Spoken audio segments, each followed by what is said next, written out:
Që prej kohës kur ka fituar lëvizja vetëvendosje, në Kosovë kanë quar kry analfabetet, frikacakët, hipokritët, inatçorët, matrapazët, madje edhe të diplomuarit pa merit.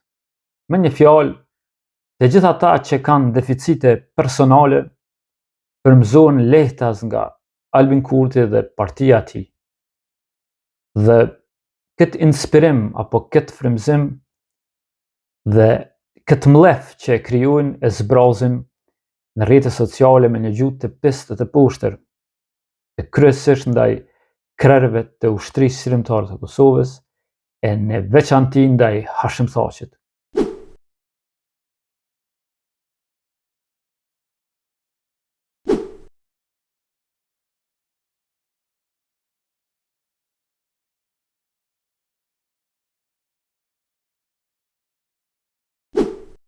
Kjo gjë nuk është as pak për të befasuar, sepse kjo shtresë shoqërore kështu eksituar është e frymëzuar nga Albin Kurti për ta mbajtur ai pushtetin. Përndryshe, ai nuk ekziston si politikan. Sepse kjo kategori e njerëzve atë e shohin si lider shpirtëror, ndërsa lëvizjen vetëvendosje e shohin si sekt nga e cila frymëzohen. Sido që të jetë, njerëz të tillë, mendime të tilla kanë pasur gjithmonë, edhe kur lëvizja vetëvendosje nuk ka qenë në pushtet, mirë po nuk e kanë shprehur kaq hapur. Me ardhen lëvizjes vetëvendosje në pushtet, ata kanë marrë zemër, janë frymëzuar, dhe kështu të tillë, siç thot populli, kanë quar kry dhe ofendojnë e fyen në sentimentin tonë më të ndihshëm, fyen OÇK-n dhe njerëz të kryesorë të saj.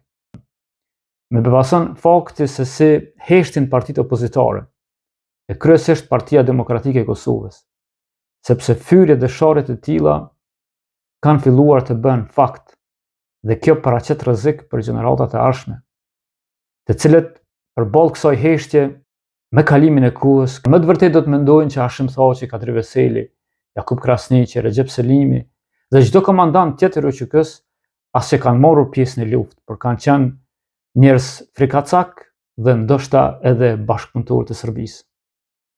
Pra, sot ke njerëz të cilët janë edhe në moshë madhore, që kanë qenë larg luftës, që më të vërtetë besojnë që Hashim Thaqi kur nuk ka marrur pjesë në asnjë aksion, edhe pse ka dëshmi dhe fakte për këtë gjë. Za Hashima Thaçi ja smo znali. Šta ste znali? On ima nadimak Zmija. On je 10 godina prije toga učestvovao u terorističkom napadu na pružnom prelazu kod Glogovca. Pa između ostalog prikupljao sam dokaze i o Hashimu Thaçi. Orët e mëngjesit mjetet serbe të informimit publik njoftuan se mbrëm rreth orës 22:45 minuta në afërsi të Glogovcit nga Pusia u sulmua vetura e policisë, me që rast u vran policët Nebojša Đorđević nga Prokuplja e Serbisë dhe Zvonko Jeftić nga Novo Brdo e Kosovës.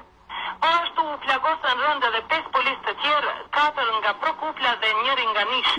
Por që ka qenë aksion i suksesshëm, i pari, por me sukses plot, për të vazhduar pastaj në maj të vitit 1993 në ballafaqimin ballor që kemi pasur me një estradon, me një grup mate policisë serbe, por ashtu në Drënas. Unë si fëmijë dhe gjenerata ime e kemi përjetuar se si pushtuesi serb, pra policia dhe ushtria serbe, prezencë tonë ofendonin OÇK-n dhe me emër e citonin vetë Hashim Thaqin. Një gjë e tillë e dëshmon edhe Axha Milazim para trupit gjykues në gjykatën themelore të Republikës së Kosovës. Ku keni Amerikën, ku keni Thaqin, kështu ja bofsha. Unë ku më kallëzue, vetë drejtësi ku më kallëzue. Unë piskatë dhe ku në i paska vëra këtë familje. Edhe kur i prekëm, atë ishe kotesha fëmijëve. Me të 19 maj, na i kanë vëra edhe 2 fëmijë, edhe 2 fëmijë. Edhe 2 fëmijë. 12 fëmijë. Të gjithë ata që frymëzuan njerëz kundër krerëve të ushtrisë shërimtare të Kosovës, historia do të turproj. Sepse këta janë zhvatësit kryesor të shtetit, janë hajnat dhe manipuluesit kryesor, të cilët në liri i mban vetëm pushteti. Po sa të largohen nga pushteti, ata do të përfundojnë siç përfundoi Shpend Ahmeti, i dënuar nga gjykata e Republikës së Kosovës. Të pandiun shpendameti e gjykon me dënim me burgim në kozgjote prej 2 vitesh, i cili dënim do të ekzekutohet pas plotësisë së këtij gjykimi.